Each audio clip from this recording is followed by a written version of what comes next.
Na začiatku svätej omše čo najsrdečnejšie chcem pozdraviť všetkých vás, pútnikov, ktorí prichádzate na toto miesto, každoročne tradične prichádzajúc osláviť Boha a prosiac za spásu duší grófky Andrášiovej, ako to nariadil práve milujúci manžel aj po stavbe tohto mauzolea.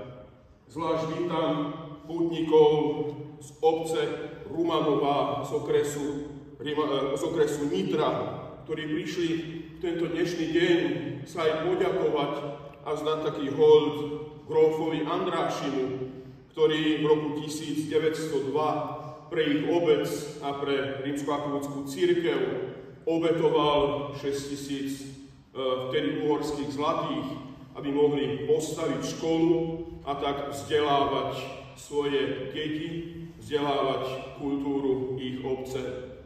Prichádzajú s vďačnosťou aj ich. Prosím, nech aj tá vďačnosť sa prejaví aj láskou voči Bohu i ľútosti nad hriechmi. Preto sa prehľadom do našich svedomí uznajme, ľutujeme všetky naše hriechy a s čistým srdcom sa postavme pred Božiu tváru.